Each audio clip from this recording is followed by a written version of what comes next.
अस्सलाम वालेकुम viewers, welcome back to my channel. मैं डॉक्टर कासिम शाह आपको खुशामदीद कहता हूँ। आज के इस लेक्चर में जो है हम इंसुलिन के इफेक्ट्स को डिस्कस करेंगे, किस तरह वो जो है हमारे कार्बोहाइड्रेट मेटाबॉलिज्म को, प्रोटीन मेटाबॉलिज्म को, लिपिड मेटाबॉलिज्म को जो है इफेक्ट कर रही है। सबसे पहले हम बात करेंगे कार्बोहाइड्रेट मेटाबॉलिज्म में हमारे इंसुलिन का क्या रोल है। तो इसमें देखेंगे जब भी हम जो है कोई मील लेते हैं जो कि कार्बोहाइड्रेट रिच होती है, तो उससे हमें जो है ग्लूकोज ऑब्टेन होता है। वो ग्लूकोज अब्जॉर्ब होता है हमारे ब्लड में,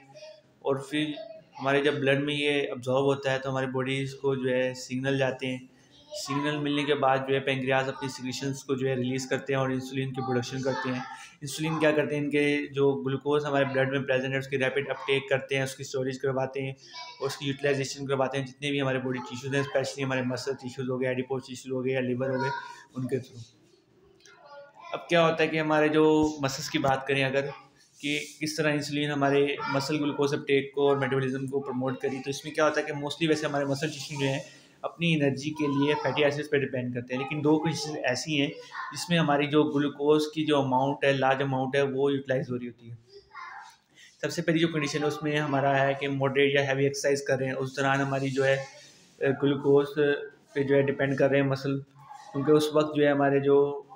मसल फाइबर्स हैं वो परमिएबल हो जाते हैं ग्लूकोज के लिए। इवन कि इंसुलिन की एब्सेंस भी हो तो उसमें भी हमारा ग्लूकोज जो है मसल फाइबर्स जो है यूटिलाइज कर रहे होते हैं। इसके अलावा जो हमने मील लिया है, खुराक ली है, उसके कुछ घंटों बाद जो है ना ऐसा पीरियड आता है कि उसमें हमारी ब्लड ग्लूकोज कंसंट्रेशन हाई होती है, पेंक्रियाज की सिक्रीटिंग जो रेट है वो बढ़ जाता है, जिस वजह से लार्ज अमाउंट ऑफ इंसुलिन जो है प्रोड्यूस होती है, और फिर ये इंसुलिन हमारी जो ग्लूकोज है उसकी ट्रांसपोर्ट को बढ़ा देती है हमारे मसल सेल्स में, और फिर वहाँ पे जब ये मसल सेल्स में जाते हैं तो ग्लाइकोजन की फॉर्म में जो है स्टोर होना शुरू हो जाती है। वहाँ पे ग्लाइकोजेनेसिस की जो साइकिल है वो स्टार्ट होना शुरू हो जाती है। अब बात करें कि लीवर में किस तरह इनका अपटेक स्टोरेज हो रही है और किस तरह ग्लूकोज जो है यूटिलाइज हो रहा है। तो उसमें क्या होता है कि जब भी जो है हमने कोई खुराक ली है, मील लिया है, हमारा ग्लूकोज हमारे ब्लड में आया, उसको फिर जो है लीवर के पास जब वो ब्लड पहुंचता है, फिर वहाँ से जो है उसकी अपटेक स्टार्ट होती है और फिर ग्लाइकोजन की फॉर्म में जो है हमारे लीवर में स्टोर हो जाता है। अब वो मैकेनिज्म क्या होता है कि ये हमारे पास जो एंजाइम्स है लिवर फॉस्फोरिलेज, इंसुलिन इनको इनएक्टिवेट करता है, जो हमारे पास लिवर फॉस्फोरिलेज एंजाइम, इनका बेसिक वर्क क्या होता है कि ग्लाइकोजन को स्प्लिट करती है ग्लूकोज में। जब ग्लाइकोजन स्प्लिट नहीं होगा ग्लूकोज में तो ये ग्लाइकोजन फॉर्म में ही हमारे लिवर में स्टोर रहेगा। फर्दर क्या होता है कि जो हमारे पास ग्लूकोज की जो अमाउंट बढ़ गई है, उसका अपटेक जो है इन्हांस हो गया, तो इंसुलिन के थ्रू वो ब्लड के थ्रू लिवर में आया। लिवर में जो है हमारे पास एंजाइम होते हैं ग्लूकोकाइनेज, उनकी जो एक्टिविटी है वो इंक्रीज़ हो गई, जिस वजह से हमारे पास इनकी इनिशियल फॉस्फोरिलेशन हो गई है, स्टार्ट हो गई है ग्लूकोज की, और फिर ये हमारे लिवर में डिफ्यूज़ हो जाते हैं। अब कुछ एंजाइम और भी हैं जो कि ग्लाइकोजन की सिंथेसिस करवा रहे हैं, जिसमें हमारे पास ग्लाइकोजन सिंथेज आते हैं, इंसुलिन उनकी भी जो है एक्टिविटी को जो है इन्हांस कर देता है, जिस तरह फिर जो है हमारा ग्लूकोज ग्लाइकोजन में कन्वर्ट होता है और फिर जो है हमारे लीवर में स्टोर हो जाता है। अब क्या होता है, ये बात थी कि हमारे मील्स के कुछ वक्त बाद। अब बात कर रहे हैं कि जब आपने खुराक ली है कोई भी, अब खुराक ले रहे हैं, उसके दौरान क्या अमल हो रहा होता है, तो उस टाइम आपका ग्लूकोज लेवल जो है आपके ब्लड में जो है कम होता है, तो लीवर से जो है ग्लूकोज जो है हमारी सर्कुलेटिंग ब्लड में दोबारा बैकवर्ड रिलीज होता है। तो उसमें क्या होता है कि जब हमारा डिक्रीजिंग अमाउंट है हमारे ब्लड ग्लूकोज की, तो पेंक्रियाज अपनी सिक्रीशन को जो है इनहेबिट कर देता है, इंसुलिन की सिक्रीशन रिड्यूस हो जाती है। जब इंसुलिन लैक होता है तो जितने भी ग्लाइकोजन स्टोरेज प्रोसेसेस हो रहे हैं वो रिवर्स हो जाते हैं। लैक इंसुलिन से फिर हमारे जो इंजाइम है फॉस्फेटिलेज वो एक्टिवेट होते हैं, जो कि ग्लाइकोजन की जो है स्प्लिटिंग करवाते हैं हमारे ग्लूकोज फॉस्फेट में। फर्दर हमारे पास ग्लूकोज फॉस्फेटेज इंजाइम जो है वो एक्टिवेट हो जाते हैं इंसुलिन की लैक में, और फिर जो है हमारे जो हमारे पास ग्लूकोज फॉस्फेट बन रहा है उसको ग्लूकोज में और फॉस्फेट रेडिकल्स में स्प्लिट कर देते हैं। तो इस तरह जो है हमारे सर्कुलेटिंग ब्लड में ग्लूकोज जो है दोबारा सर्कुलेट करना शुरू कर देता है। नेक्स्ट हम बात करें कि किस तरह हमारी जो है इसकी कन्वर्जन हो रही है, जो भी एक्सेस ग्लूकोज हमें ऑब्टेन हो रहा है, तो इंसुलिन जो है उसकी फैटी एसिड में कन्वर्जन भी करवा रहे हैं। तो किस तरह कर रहे हैं, जब एक्सेस ग्लूकोज जो है लिवर में एंटर हो रहा है, वो ग्लाइकोजन में जो है कन्वर्ट हो रहा है, स्टोर हो रहा है लिवर में। लेकिन अगर इवन कि बहुत एक्सेस अमाउंट में है आपके ब्लड में ग्लूकोज है, तो इंसुलिन क्या करता है, इसकी कन्वर्जन करवाता है हमारे जितने भी एक्सेस ग्लूकोज को फैटी एसिड में। ये फैटी एसिड जो है फिर हमारे पास जो है जो हमारे ब्लड में ग्लाइसोल होता है उसके साथ जो है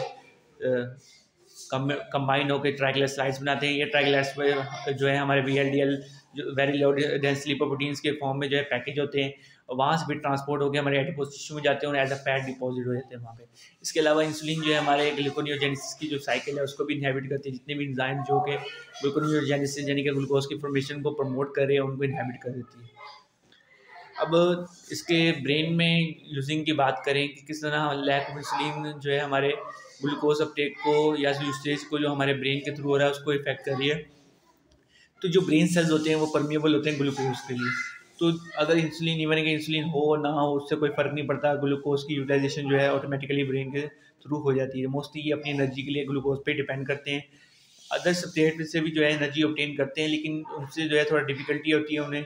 तो जो मोस्टली फिर ये ग्लूकोज पे अपना डिपेंड करते हैं। इसलिए ज़रूरी है कि जब भी आपके ब्लड जो सर्कुलेट कर रहा है आपकी बॉडी में उसमें जो है ब्लड ग्लूकोज लेवल जो है क्रिटिकल लेवल के जो है अबव हो। अदरवाइज़ अगर उसमें कोई फॉल आ रहा है, मिसाल के तौर पर 20 to 50 mg पर 100 ml जो है उसकी जो अमाउंट है वो रिड्यूस हो गई है, इतनी रह गई हैं, तो क्या होता है कि हमारे पास हाइपोग्लिसिमिक शॉक के जो सिम्टम्स हैं वो डेवलप हो जाते हैं। इसके अलावा प्रोग्रेसिव नर्वस इरिटेबिलिटी होती है जिस वजह से पेशेंट जो है फेंटिंग कंडीशन में जा सकता है, सीजर्स में जा सकता है, इवन के कोमा में भी जा सकता है। अब इसी तरह जो है अदर सेल्स से भी इसकी जो है अपटेक स्टार्ट हो जाती है। ठीक है, ट्रांसपोर्ट ऑफ ग्लूकोज हो रहा है हमारे एडिपोज सेल्स में, जो कि मेनली हमारा जो ग्लाइसरोल पोर्शन है फैट मॉलिक्यूल्स का एज ए सब्सट्रेट एक्ट कर रहा होता है उसको प्रोवाइड कर रहे हैं। इस तरह जो है हमारे पास इंसुलिन इंडायरेक्टली हम कह सकते हैं कि हमारी फैट डिपोजिशन में भी जो है अपना रोल प्ले कर रही है। अब फैट मेटाबॉलिज्म में इसकी बात करें तो हमें जिस तरह भी बात की पीछे कि किस तरह हमारा ग्लूकोज एक्सेस जो है वो फैट में जो है कन्वर्ट हो रहा है, ट्राइग्लिसराइड्स की फॉर्म में हमारे फिर एडिपोज टिश्यू में जा रहा है और वहाँ पे डिपॉजिट हो जाता है। अब फैट मेटाबॉलिज्म में इसका यही है कि इंसुलिन हमारी फैट की जो यूटिलाइजेशन को कम करती है, ग्लूकोज की यूटिलाइजेशन को बढ़ा देती है और इसकी जो स्टोरेज है उसकी जो सेंसिस है उसको जो है मेंटेन रखती है। अब जो है हमारे पास सीवरल इफेक्ट्स जो है हमारे फैट स्टोरेज को जो है प्रमोट कर रहे होते हैं, इंसुलिन उनको जो है रेगुलेट कर रही होती है। मिसाल के तौर पे जो है हमारे ग्लूकोज की यूटिलाइजेशन को इंसुलिन बढ़ा देती है और जो फैट की यूटिलाइजेशन उसको रिड्यूस कर देती है। इसके अलावा जो जितने भी फैटी एसिड सेंसिस की जो प्रोसेसेस हैं उन इंसुलिन को प्रमोट करती है लीवर सेल्स के थ्रू और फिर इस तरह जो ये फैटी एसिड जो है ट्रांसपोर्ट होता है हमारे लीवर में एज अ ब्लड लिपोप्रोटीन और फिर वहाँ से जो है एडिपोज सेल्स में जाता है, वहाँ पे जाके स्टोर हो जाता है। तो नेक्स्ट बात करें कि इंसुलिन के जो दो एसेंशियल इफेक्ट्स हो होते हैं जो कि हमारे फैट स्टोरेज के लिए ज़रूरी होते हैं जब ये एडिपोज सेल्स में जाते हैं। सबसे पहला एक्शन जो ये हो रहा है कि इंसुलिन जो है हमारे हार्मोन सेंसिटिव लिपेज हैं उनको इनहेबिट कर देती है। इसके अलावा जो एंजाइम ये बेसिक एंजाइम जो कि हाइड्रोलिसिस करवाने ट्राइग्लिसराइड्स की, इस तरह जो है ट्राइग्लिसराइड्स जो है उनकी जो है हाइड्रोलिसिस नहीं हो रही, तो जो कि हमारे एज ऑलरेडी जो फैट सेल्स में प्रेजेंट है तो वहाँ पे वो मेंटेन रहेंगे, स्टोर रहेंगे। इसके अलावा हमारे जो ग्लूकोज की अपटेक है उसको बढ़ा रही है हमारी मेम्ब्रेन्स के थ्रू हमारे फैट सेल्स में। उस तरह भी जो है ये ग्लूकोज जो कि सब सेंसाइज कर रहा है हमारी मिन्यूट क्वांटिटी फैटी एसिड की और फिर लार्ज क्वांटिटी जो हमारी अल्फा ग्लाइसरोल फॉस्फेट है उसके थ्रू जो है हमारी ग्लाइसरोल ऑब्टेन हो रहा है, फिर उसके साथ फैटी एसिड बाइंड करते हैं और फिर ट्राइग्लिसराइड्स प्रोड्यूस होते हैं जो कि लिपोप्रोटीन की फॉर्म में जो है हमारे फैट सेल्स में जो है स्टोर हो जाते हैं। अब इंसुलिन की डेफिशिएंसी से क्या होता है कि फैट ब्रेकडाउन जो है ज़्यादा हो जाती है। बॉडी हमारी जो है फैट की यूटिलाइजेशन पे जो है डिपेंड करती है फॉर एनर्जी। इस तरह फिर हमारे जो जितने भी ये प्रोसेस है फिर इंसुलिन की एब्सेंस में इन्हांस हो जाते हैं, जिसके नतीजे में क्या होता है कि हमारे पास लिपोलाइसिस जो है हमारे स्टोरेज फैट की वो स्टार्ट हो जाती है और उससे जो है फ्री फैटी एसिड रिलीज़ होना शुरू हो जाते हैं। तो जो हमारे जितने भी एंजाइम हार्मोन सेंसिटिव लिपेज हैं फैट सेल्स में वो स्ट्रांगली एक्टिवेट हो जाते हैं। उस तरह फिर हमारा फैटी एसिड जो है हमारी प्लाज्मा में उनकी कंसनट्रेशन ज़्यादा हो जाती है और मेन एनर्जी सब्सट्रेट बन जाते हैं जो कि जितने भी हमारे बॉडी के सेल्स हैं सवाए सिर्फ ब्रेन के वो फिर जो है इन पे डिपेंड करते हैं एनर्जी के लिए। इसी तरह जो है हमारे पास इंसुलिन की डेफिशिएंसी प्लाज्मा कोलेस्ट्रॉल और फॉस्फोलिपिड कंसनट्रेशन बढ़ जाती है, तो ये फिर आगे जाके जो है हमारे पास एक्सेस अमाउंट में होने की वजह से फिर एथेरोस्क्लेरोसिस की जो है फॉर्मेशन को काज करती है जो कि मेनली हमारे सीरियस डायबिटीज़ के पेशेंट जो होते हैं उनमें जो है ज़्यादा डेवलप होती है।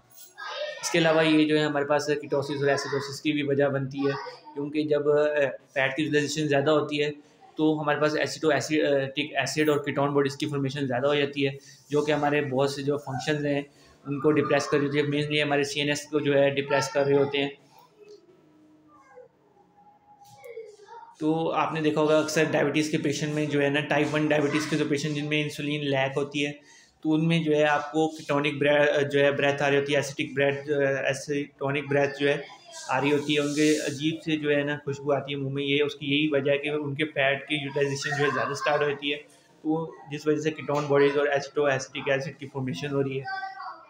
तो ये फिर हमारे पास जो है ना इवन के सीवियर एसिडोसिस की वजह भी बनते हैं, या कोमा या डेथ भी हो सकती है उन पेशेंट की। तो ये था हमारा आज का लेक्चर। नेक्स्ट लेक्चर में हम इसके प्रोटीन मेटाबॉलिज्म को और फर्दर जो इसके कुछ और टॉपिक्स हैं उनको डिस्कस करेंगे। वीडियो अच्छी लगी हो तो चैनल को सब्सक्राइब करें, बेल आइकन के बटन को लाजमी दबाएं।